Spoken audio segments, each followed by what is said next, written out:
Olha só, povo amado, a gente vai conversar hoje a respeito de algumas figuras próximas à obrigação próprio terreno. Eu sei que a obrigação próprio terreno vocês já conhecem bem. O que nós vamos fazer é, a partir desta figura, retomá-la para podermos falar de obrigações com eficácia real e também de ônus real. Você lembra dessas figuras?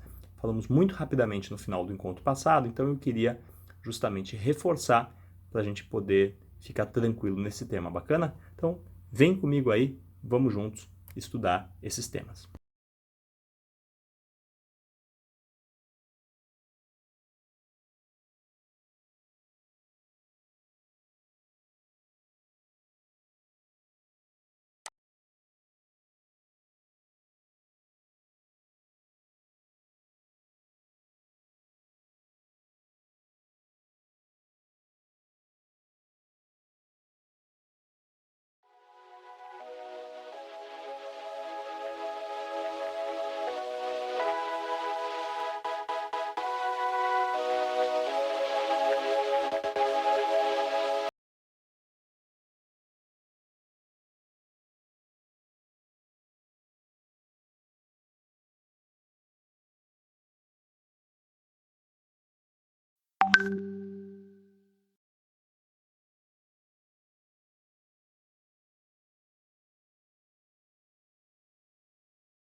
Pessoal, vamos seguir então a nossa conversa a respeito dessa temática das obrigações próprio terreno. E aí eu tenho outro exemplo interessante, a gente acaba não usando tanto.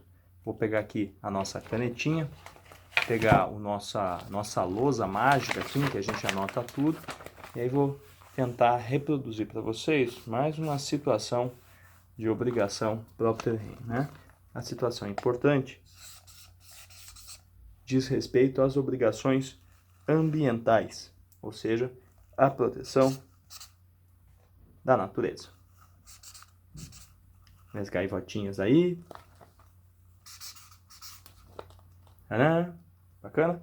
Então, vamos falar um pouco sobre esse tema na jurisprudência do STJ. Cara, a jurisprudência do STJ nesse ponto é muito interessante, porque ela é extremamente dura com o adquirente do imóvel, inclusive independentemente dele estar de boa má fé.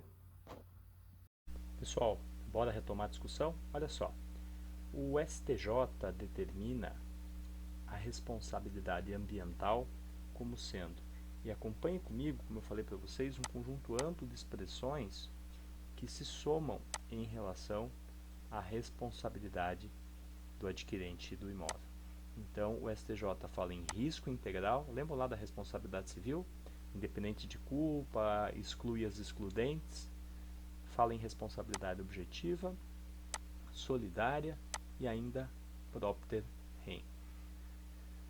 De modo que, independente da boa ou má fé do titular, a gente tem aqui uma situação de responsabilidade objetiva. Tá? Então, bastante interessante o posicionamento do STJ em relação às obrigações ambientais. Então, não é só propter rem as obrigações relativas a condomínio. Na mesma linha aqui, também reconhecendo a responsabilidade com caráter propter rem, esse julgado aqui do STJ, e marcando bastante a possibilidade de não apenas deveres de reparar, no sentido pagar, mas justamente uma obrigação dúplice, né? Que é corrigir a área degradada e também indenizar pelo pagamento. Bastante interessante esse julgado, e veja o trecho final: as queimadas são a negação da agricultura moderna. Bastante contundente o julgado. Na mesma linha aqui, falando aqui da obrigação propter rem em relação ao condomínio, essa é mais fácil, trouxe uma discussão da possibilidade de penhora online, ou seja, não é o fato de que o condomínio excepciona a regra do bem de família e permite a penhorabilidade que eu necessariamente vou, para cobrar o condomínio, a taxa condominial, exigir a penhora do bem se existir um meio menos gravoso. E aqui também um julgado no mesmo sentido. É interessante chamar a atenção de vocês, pessoal, que aí a gente tem uma súmula recente, tá? A respeito das obrigações propter rem, destacando justamente esse entendimento que a gente marcou, no sentido de que as obrigações ambientais também possuem natureza propter rem. Logo, possibilidade de cobrar do proprietário e também do possuidor. A gente vai falar dessa figura do possuidor mais adiante, ok? Mas já guarda essa ideia aí, proprietário, possuidor, duas figuras diferentes. E aí, para nossa discussão atual, perceber que eu posso cobrar do proprietário atual a obrigação. Cara, só um detalhe: quando ele fala proprietário atual ou anterior, a obrigação propter rem não é aquela que pode ser cobrada do proprietário anterior, tá? Existe uma impropriedade aí nesse enunciado da súmula do STJ. E, cara, a gente falando... Olha só uma pergunta importante para a gente conversar. O que acontece se, ao invés de ter uma compra e venda, ou seja, o comprador levar o imóvel a registro, a gente tiver uma promessa de compra e venda? E aí, como fazer nessa situação? Prevalece quem está ocupando o imóvel ou prevalece a regra do propter rem, em que a obrigação é de quem adquire o bem, do proprietário do bem? A gente sabe que na promessa de compra e venda não tem registro, logo não tem propriedade. Pensa aí comigo, já respondo para você.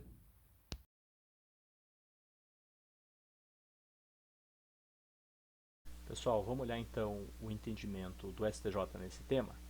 Qual é a questão, assim, para quem não conseguiu acompanhar? Nós temos o caráter propter rem da obrigação que transfere ao adquirente.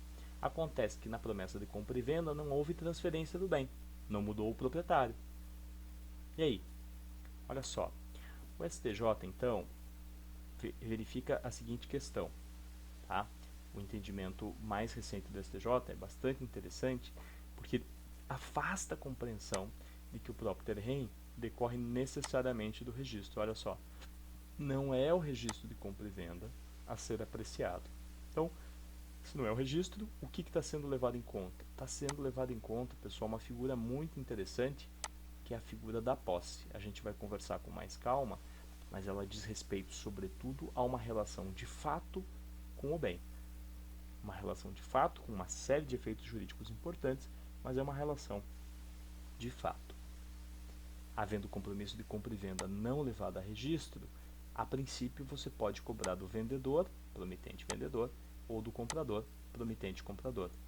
E o critério para que recaia sobre o comprador, mesmo que ele não seja ainda proprietário do ponto de vista formal, aí tem uma impropriedade do que eu falei, tá, pessoal? Não existe propriedade formal ou informal, mas é que tecnicamente a propriedade só se transfere nos negócios voluntários pelo pagamento, pelo registro. Tá? Então, qual é a situação em que eu tenho a aquisição de propriedade sem registro? A uso capião. Tá? Fora esse, a rigor, a propriedade só se transfere com registro.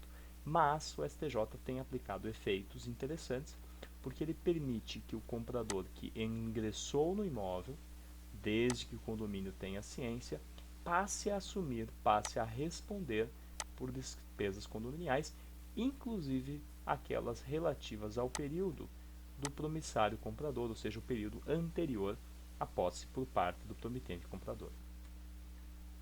Então, matamos aí nossa charada. Pessoal, queria conversar com vocês sobre mais uma figura interessante, que são as obrigações com eficácia real. Qual que é o lance dessas obrigações com eficácia real?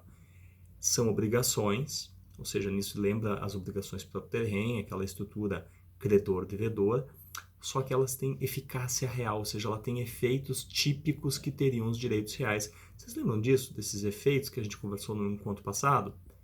Esses efeitos são, sobretudo, a natureza erga omnes, ou seja, existem alguns vínculos que são de natureza obrigacional, ou seja, vão emanar de um contrato na prática, mas ainda assim eles têm uma força jurídica um pouco maior. O exemplo típico é a locação, quando tem uma cláusula de continuidade. Ou seja, é possível no contrato de locação, um vínculo entre particulares e relação obrigacional, que você tenha um efeito erga omnes. Só que para isso é muito interessante, você tem que ter o registro desse contrato de locação na matrícula. Então acaba que é uma natureza quase híbrida, né? A natureza obrigacional.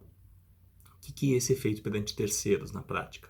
Quem comprar o imóvel vai ter que respeitar a locação.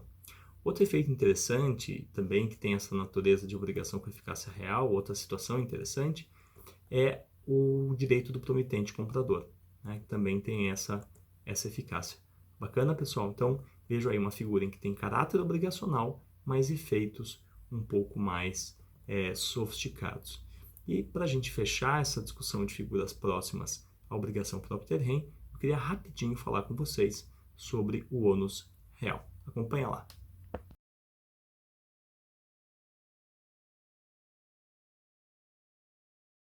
Olha só, pessoal, dando continuidade à nossa discussão, a gente chega em uma figura bastante interessante que é o ônus real. Você já conhece essa figura, você só talvez não associe ela diretamente. Para vocês entenderem melhor como vocês já conhecem, veja a pergunta disparadora que eu lancei para vocês. Como que a gente diferencia a hipoteca da obrigação próprio terreno? Vocês observaram que essa pergunta está também no roteiro de vocês, que está disponível no AVA? Vamos entender melhor como é que é essa diferenciação. O ônus real, ele recai sobre a coisa, sobre o bem. E nisso ele acaba lembrando muitas características da obrigação próprio terreno, aquela vinculada ao bem. A gente fala que existe uma agravação sobre o bem, grava o bem. Só que é interessante porque apesar dessa vinculação, ela não vai atingir o patrimônio do adquirente. O grande exemplo é a hipoteca. Então, resumindo, quando eu tenho hipoteca, o pior que pode acontecer com quem adquire imóvel é perder o bem, porque a hipoteca segue o bem, dada aquela característica dos direitos reais que a gente chama de direito de sequela. Agora, em relação à possibilidade da dívida permanecer, aí ela não vai atingir a pessoa que comprou o bem, porque justamente sendo um ônus real, é um ônus, um peso sobre o bem, não é um peso sobre o adquirente do bem. Aí temos aí um trechinho do Antunes Varela, cuja leitura eu recomendo para vocês. Vocês têm a apresentação para vocês também no AVA, né, que traduz justamente essa nossa conversa entre ônus e obrigações reais. E aí faço um quadrinho para nós resumirmos o nosso conteúdo, obrigações próprio terreno e direitos reais, e aí as diferenças, né? Então vamos destacar alguns pontos juntos, pode ser? Acompanha lá comigo. Na obrigação próprio terreno eu tenho caráter obrigacional, mas que atinge a pessoa do titular. O devedor é que responde. Já no ônus real, como eu disse para vocês, é o bem que está onerado, não o adquirente do bem. Tanto assim que se perder o bem, deixa de fazer sentido a garantia, ou seja, imagina que eu tenho hipoteca, ou seja, o direito de levar um bem a leilão. Se o bem desapareceu, não tem mais hipoteca. Já na dívida condominial, se eu tenho um condomínio e o bem desaparece, a dívida está lá, ela tem que ser paga. Então, bastante interessante. Quando a gente fala que não demandam registro as obrigações próprio terreno, é porque a gente viu a questão da posse, né? essa relação com o proprietário, perdão, essa relação de uma pessoa que não é proprietária com o bem também produz efeitos. A gente viu que o possuidor que está, por exemplo, numa relação de promessa de compra e venda, ainda que não tenha levado a registro o bem, porque o proprietário também pode ser possuidor, como a gente vai ver, mas o possuidor que ainda não é proprietário, ele vai também ser atingido pela responsabilidade. Bacana, pessoal? Obrigado aí por terem acompanhado, espero que vocês tenham aprendido coisas bastante interessantes. Mandem as sugestões de vocês, vamos tirar as dúvidas no chat ou mandem e-mail para mim, tá? Um beijo no coração de vocês, em nome da Universidade Positivo, eu agradeço pela presença.